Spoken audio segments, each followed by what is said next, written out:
और हमारे मेहमान में अब हम आपको मिलवाने जा रहे हैं बहुत ही विशेष मेहमान से। आइए मिलवाते हैं आपको डॉक्टर A.K. द्विवेदी जी से, जो कि चिकित्सा के क्षेत्र में बहुत ही महत्वपूर्ण योगदान दे रहे हैं। बहुत बहुत स्वागत है डॉक्टर A.K. द्विवेदी जी आपका हमारे इस कार्यक्रम में। थैंक यू, धन्यवाद, नमस्कार। सर, आपसे जानना चाहेंगे कि कैसे आपने अपने जीवन की शुरुआत करी? इतना कठिन प्रश्न आप पूछ रही हैं। पिछले 50 सालों का हिस्ट्री, जीवन का शुरुआत जैसा सभी करते हैं वैसा ही मैंने भी किया। मेरा प्राइमरी स्कूलिंग सरकारी स्कूल में था। मेरे पिताजी टीचर थे और पहले वो मुझे कुछ और बनाना चाहते थे, इसलिए मेरा नाम अशोक कुमार रखा था। फिर जब मैं तीसरी कक्षा में था तो मेरा एक्सीडेंट हो गया और हाथ फ्रैक्चर हो गया, तो वहाँ से उनको लगा कि इसको डॉक्टर बनाना है। बिल्कुल। तो वहाँ से उन्होंने मेरा नाम बदल दिया, अशोक कुमार से अश्विनी कुमार कर दिया। अश्विनी कुमार जो है वो देवताओं के चिकित्सक माने जाते हैं, तो तीसरी कक्षा के बाद से नाम बदल दिया, अश्विनी कुमार कर दिया।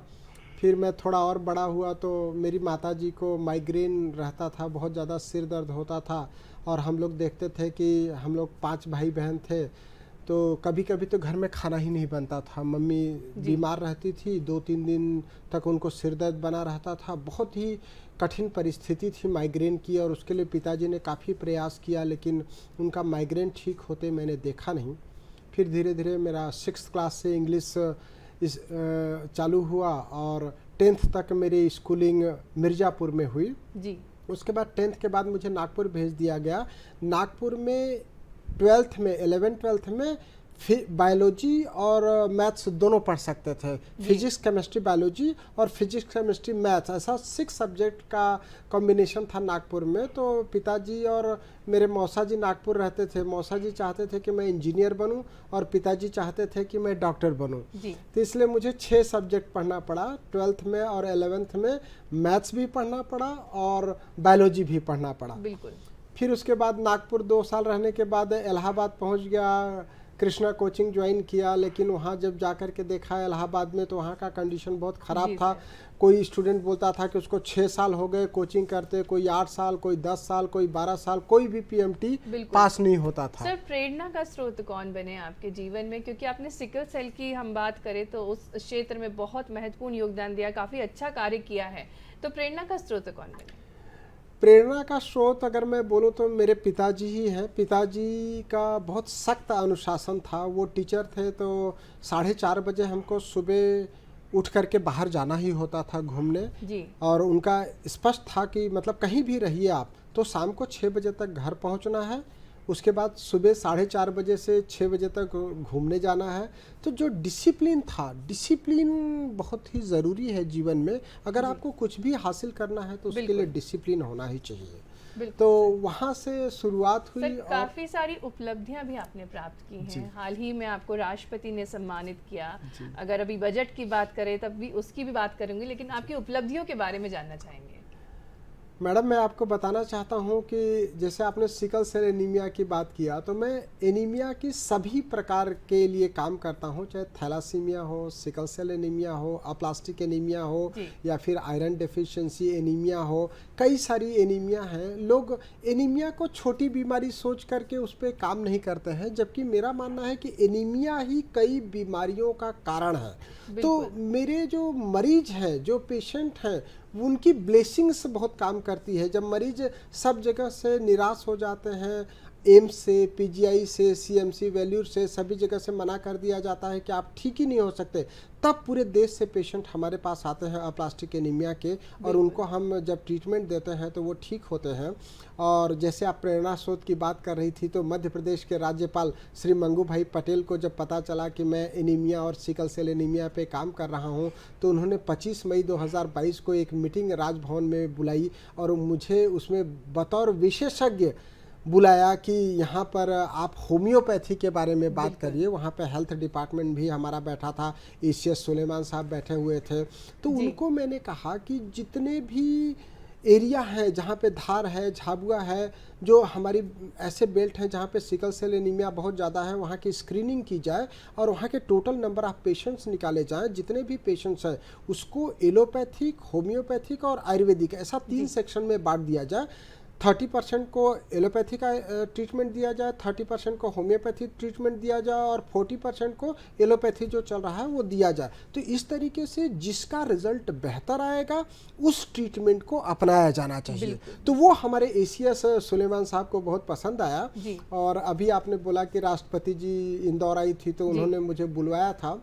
राष्ट्रपति जी का भी यही प्रश्न था कि सिकल सेल एनीमिया क्या होम्योपैथी से ठीक हो सकता है। तो मैंने राष्ट्रपति महोदया को अवगत कराया कि सिकल सेल एनीमिया जो है ये बीमारी ऐसी है कि हेरिडिटी बीमारी है। तो हेरिडिटी बीमारी कोई भी ऐसी एक चिकित्सा प्रणाली से ठीक नहीं हो सकती है। उसके लिए भारत देश में एक होलिस्टिक ट्रीटमेंट का केंद्र बनाना चाहिए जहां पे विभिन्न चिकित्सा पद्धति के चिकित्सक बैठे और ऐसी जटिल बीमारियां जो किसी एक चिकित्सा पद्धति से ठीक नहीं हो सकती है उसके लिए सभी लोग मिल करके कार्य करें। बिल्कुल।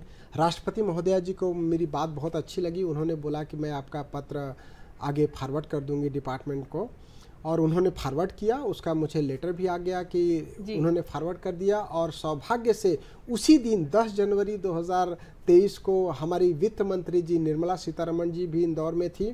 मैं शाम को निर्मला सीतारमण जी से भी मिला और निर्मला सीतारमण जी से मैंने रिक्वेस्ट किया कि ये सिकल सेल एनीमिया या अप्लास्टिक एनीमिया, थैलासीमिया इतनी जटिल बीमारी है, जब तक इसका प्राविधान हमारे बजट में नहीं होगा तब तक इस पे उतना कार्य नहीं हो सकेगा।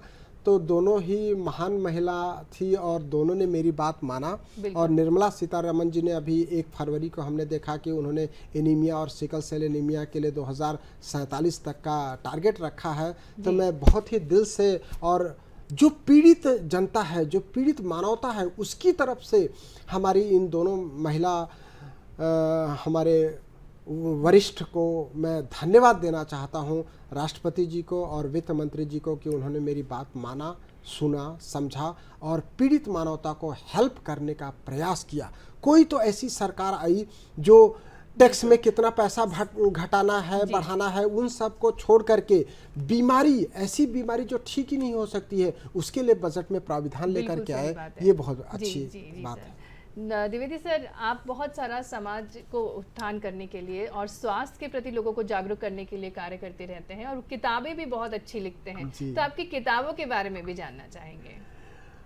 मैंने किताब लिखना तो काफ़ी दिन से स्टार्ट करा था, लेकिन जो सबसे मेरी विशेष किताब थी वो ह्यूमन एनाटॉमी। ह्यूमन एनाटॉमी मतलब हमारा जो मानव शरीर रचना विज्ञान है। हमारे मध्य प्रदेश में मुख्यमंत्री जी ने पहल किया है कि हमारा जो मेडिकल साइंस के कोर्स हैं, एमबीबीएस हो, बीएमएस हो, बीएचएमएस हो या बीयूएमएस हो, उसको भी हिंदी से पढ़ाया जाएगा। बड़ा कठिन काम है। मैं अगर आपको बताऊं कि मेडिकल टर्मिनोलॉजी इंग्लिश में बहुत आसान लगती है और हिंदी में बहुत कठिन होती है।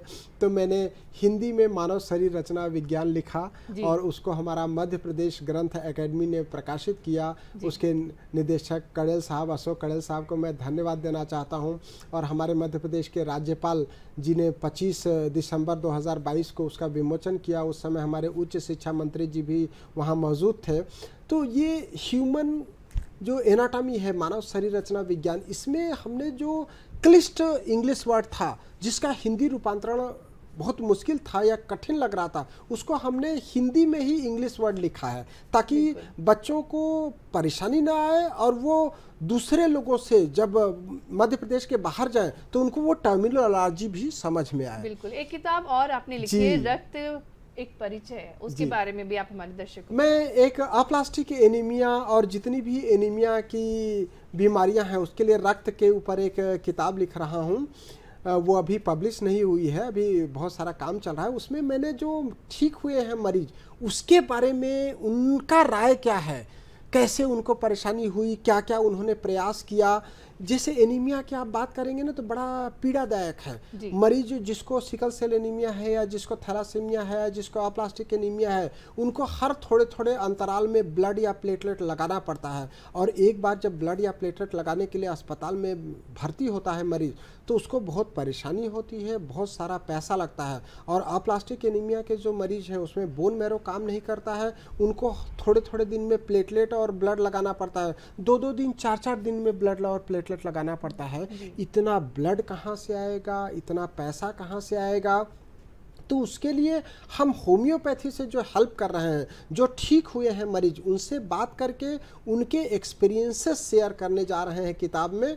वो मुझे लगता है कि आगे आने वाले समय में सोसाइटी के लिए बहुत बड़ा डॉक्यूमेंटेशन होगा। इसके अलावा मैंने कोरोना में भी प्रयास किया था। मुझे लगा कि कोरोना का जो समय है, तो कोरोना के साथ और कोरोना के बाद एक पुस्तक लिखा, क्योंकि उसके बाद लोग जान नहीं पाएंगे कि अगली पीढ़ी ये जानेगी कि कोरोना आया था। तो उसमें हमने हमारे डॉक्टर्स का अनुभव लिया, बैंक कर्मी का अनुभव लिया, साधारण मरीज का अनुभव लिया, हर वर्ग का अनुभव उसमें लिया है, और उसको बहुत लोगों ने सराहा कि एक डॉक्यूमेंटेड किताब आई कि कोरोना के साथ लोगों को कैसा पीड़ा हुआ, कैसा अनुभव हुआ, और कोरोना के बाद लोग कैसे जीवन में परिवर्तन हुआ। आप देखेंगे कि कोरोना के समय इम्यूनिटी की बहुत बात किया लोगों ने, रोग प्रतिरोधक क्षमता। तो रोग प्रतिरोधक क्षमता किसी दवाई इंजेक्शन से नहीं आ सकती। रोग प्रतिरोधक क्षमता हमको बढ़ानी है। उसके लिए मैं बात करता हूं कि खाने में आप प्रोटीन डाइट लीजिए, आयरन का मात्रा लीजिए, कैल्शियम लीजिए, विटामिन सी लीजिए। मैं एनीमिया के मरीजों को बताता हूं कि आप गुड़ चना खाइए, सबसे साधारण सा है, सबके घर में अवेलेबल है। आप गुड़ चना खाइए, एनीमिया से बच जाइए। खून कम होगा नहीं, गुड़ में आयरन है, चने में प्रोटीन है। नहीं तो पालक पनीर हमारे घर में बनता है, पालक में आयरन है, पनीर में हमारे प्रोटीन है। तो ऐसा हमारे पूर्वजों ने कॉम्बिनेशन बनाया है। हमारे घर में ठंड में गुड़ और ड्राई फ्रूट का लड्डू बनता है, गजक बनता है। तो ये उसी लिए है कि 2 महीने अगर आप ड्राई फ्रूट का लड्डू खाएंगे या गजक खाएंगे ठंड में, तो आप पूरे साल भर स्वस्थ रहेंगे, क्योंकि आपकी हड्डियां मजबूत रहेंगी, आप बीमार नहीं पड़ेंगे, आपको खून की कमी नहीं होगी। तो इस तरीके से हमारा इम्यूनिटी बढ़ता है। मेरा पिताजी समझाते थे मुझे कि अगर बच्चा मिट्टी में खेलेगा तो उसकी इम्यूनिटी मजबूत रहेगी, तो मिट्टी में जो खेलेगा उसकी इम्यूनिटी बेहतर होएगी ना। अभी हमने कोरोना में देखा कि लोगों ने एलोपैथिक अस्पताल में भर्ती रहे, वहाँ पे आयुर्वेद का काढ़ा पिया, होम्योपैथी के आर्सेनिक एल्बम खाया, भाप लिया नेचुरोपैथी का, और योगा किया। बचने के लिए हमको सारी चिकित्सा पद्धतियों अपनानी पड़ी, तब हमारी जीवन जो है बच सकी।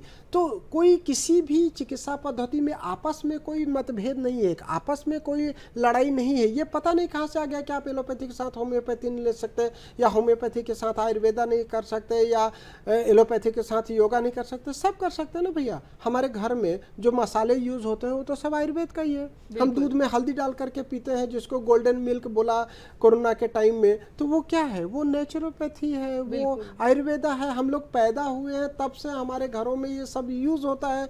तो ये केवल मतभेद है, बनाया हुआ है। हमें स्वस्थ रहना है तो जो हमारी बीमारी है उसके लिए जो ज़रूरत है वो आपको करना है। मैं बहुत सिंपल सा आपको एग्जांपल बताता हूँ। आजकल लोगों का सिटिंग जॉब होता है, 6 घंटे 8 घंटे 10 घंटे बैठते हैं, तो बैक में पेन होने लगता है। अगर आपको बैक में पेन हो रहा है बैठे बैठे, तो आप सेतुबंध आसन कर लीजिए। सेतुबंध आसन करेंगे, आपका बैक का पेन खत्म हो जाएगा। बिल्कुल। इसी तरीके से हम लोग मोबाइल चलाते हैं या लिखने का काम करते हैं तो हमारे गर्दन पे दबाव आता है, जिसको सर्वाइकल बोलते हैं, सर्वाइकल या सर्वाइकल स्पॉन्डिलाइटिस या स्लिप डिस्क। तो वहाँ पे अगर आपको गर्दन पे दबाव आ रहा है ऊपर के भाग में, तो आपको भुजंगासन करना है। भुजंगासन करेंगे, आपकी परेशानी खत्म हो जाएगी। तो इस तरीके से हमको जीवन में बदलाव लाना है। हमारा जो डेली रूटीन है वो कार्य करते हुए बीमारी ना बढ़े, उसका भी ध्यान रखना है। मुझे इंदौर में आईजी साहब ने बुलाया था कि पुलिस वालों को ट्रेनिंग देने के लिए। मैं जेल में जाता हूं तो कैदियों को ट्रेनिंग देता हूं, स्कूल में जाता हूं, स्कूली बच्चों को भी बताता हूं। तो उन्होंने एक बार पुलिस वालों के लिए बुलाया कि पुलिस बल जो है दिन भर खड़ा रहता है तो उसको वेरिकोज वेन की परेशानी हो जाती है, पैरों में दर्द होने लगता है। तो मैंने पुलिस को ट्रेनिंग दिया कि आपको छोटे छोटे दर्द के लिए दवाई नहीं खाना है। अगर आपको पैरों में दर्द होता है तो आप अर्ध सर्वांगासन करें। अगर पूरा सर्वांगासन कर सकते हो तो बहुत अच्छी बात है, नहीं तो अर्ध सर्वांगासन करें। अर्ध सर्वांगासन बहुत ईजी है। आप लेट जाइए और पैरों को ऊपर करके रखेंगे तो आपका सर्कुलेशन प्रॉपर हो जाएगा, तो आपको दर्द नहीं होगा। तो मैं इस तरीके से लोगों को, एक बात मुझे बहुत अच्छी लगी कि आपने बताया कि अगर हमें सारे थेरेपीज जो होती हैं, योगा भी बहुत महत्वपूर्ण है, आयुर्वेद भी बहुत महत्वपूर्ण है, और होम्योपैथी भी बहुत महत्वपूर्ण है। सर, आप बहुत सारे लोगों को मुफ्त में इलाज की सुविधा भी प्रदान करते हैं, उसके बारे में भी जानना चाहिए। और भी बहुत सारा समाज के लिए आप कार्य करते हैं, लेकिन मुफ्त में इलाज आप कैसे लोगों को देते हैं? मेरे पास कुछ ऐसे पेशेंट आए, वो जो जब ठीक हो गए तो उन्होंने बोला कि ऐसा मरीज वर्ग जो आपके पास आता है जिसको दवाई की तो ज़रूरत है लेकिन उसके पास पैसे नहीं है, तो वो लोग पैसे हेल्प करते हैं। जी। वो बहुत बड़े मतलब हेल्प कर रहे हैं सोसाइटी को, मैं उसका बहुत धन्यवाद देता हूं। उसके अलावा मैं सेंट्रल जेल में जाता हूं। पिछले 15 सालों से हर महीने के तीसरे शनिवार को मैं इंदौर के सेंट्रल जेल में जाता हूं और जी। वहां के कैदियों को मैं दवाई देता हूं। तो कैदियों का दुख बांट सकता हूं मैं। वहां पे जो कैदी होते हैं वो कैसे उन्होंने जुर्म किया, उस समय क्या उत्तेजना रही वो कर दिया, बाद में वो पश्चाताप करते हैं। तो हम लोग जेल में जा कर के उनको योगा भी सिखाते हैं और होम्योपैथिक दवाइयाँ बांटते हैं।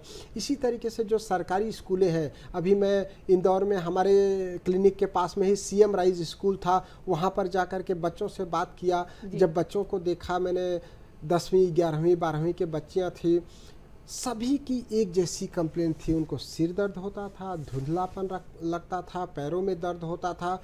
जब इतना सारा मतलब 70-80% बच्चों का एक जैसा कंप्लेंट, उनको सिर दर्द होता था, आंख से धुंधलापन लगता था, कमजोरी लगता था और पैरों में दर्द होता था या पेट दर्द होता था, तो मैंने स्कूल के टीचर से बात करना चाहा और प्रिंसिपल से जब जानने की कोशिश किया तो उन्होंने बताया कि ये सरकारी स्कूल है और यहाँ पे जो आसपास हमारे घरों में काम करती हैं बाई, उनके बच्चे होते हैं। जी।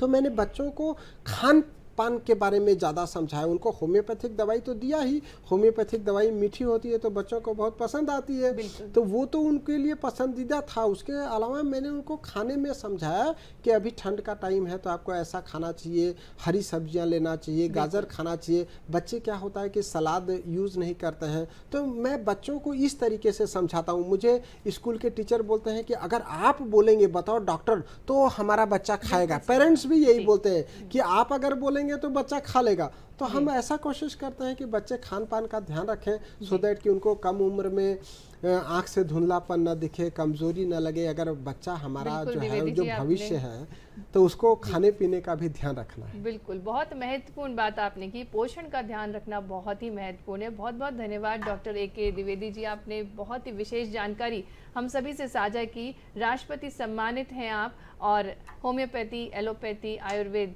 का महत्व भी आपने बताया कि सभी का इलाज लेना महत्वपूर्ण है, लेकिन उसके साथ साथ पोषण सबसे ज़्यादा महत्वपूर्ण है। तो दर्शकों, आपको आज का हमारा सेगमेंट काफ़ी पसंद आया होगा। इसी के साथ मैं आपसे लूँगी इजाज़त। नमस्कार।